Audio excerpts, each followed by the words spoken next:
Breaking చూస్తున్నాం. తెలంగాణ రాష్ట్రంలో రాజకీయాలు అత్యంత ఆసక్తి రేపుతున్న ఎమ్మెల్యేల అనర్హత అంశం కీలక దశకు చేరుకుంది. ఖైరతాబాద్ ఎమ్మెల్యే దానం నాగేందర్పై దాఖలైన 2 అనర్హత పిటిషన్పై తెలంగాణ అసెంబ్లీ స్పీకర్ గడ్డం ప్రసాద్ కుమార్ ఇవాళ అసెంబ్లీలో స్పీకర్ ఛాంబర్లో అధికారికంగా విచారణ ప్రారంభించనున్నారు.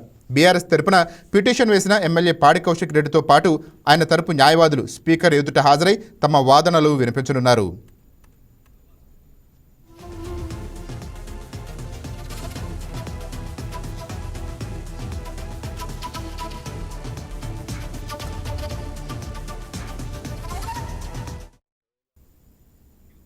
మరోవైపు దానం నాగేందర్ తన న్యాయవాదులతో విచారణకు హాజరయ్యారు. అయితే విచారణకు ముందే దానం స్పీకర్కు ఓ అఫిడవిట్ను సమర్పించారు. అందులో తాను బీఆర్ఎస్ పార్టీకి రాజీనామా చేయలేదని, ఇప్పటికీ ఆ పార్టీలోనే కొనసాగుతున్నానని పేర్కొన్నారు. 2024 మార్చిలో తాను కాంగ్రెస్ సమావేశానికి హాజరైంది కేవలం వ్యక్తిగత హోదాలోనే తప్ప పార్టీ మారినట్లుగా కాదని తెలిపారు. ఇదే కేసులో బీజేపీ శాసనసభ పక్ష నేతల ఏలేటి మహేశ్వర్ రెడ్డి దాఖలు చేసిన పిటిషన్పై స్పీకర్ ప్రసాద్ కుమార్ మధ్యాహ్నం 12 గంటలకు విచారణను ప్రారంభించనున్నారు.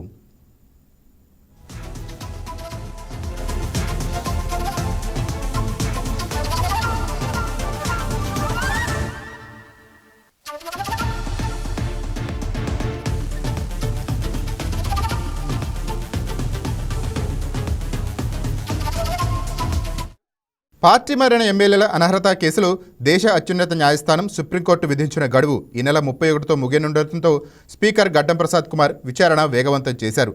గతంలో ఫిరాయింపు ఆరోపణలు ఎదుర్కొన్న మెజారిటీ ఎమ్మెల్యేల పిటిషన్లను స్పీకర్ కొట్టివేశారు. ఇప్పుడు దానం నాగేందర్ విషయంలో స్పీకర్ ఎలాంటి నిర్ణయం తీసుకుంటారనేది స్టేట్ పాలిటిక్స్లో హాట్ టాపిక్గా మారింది.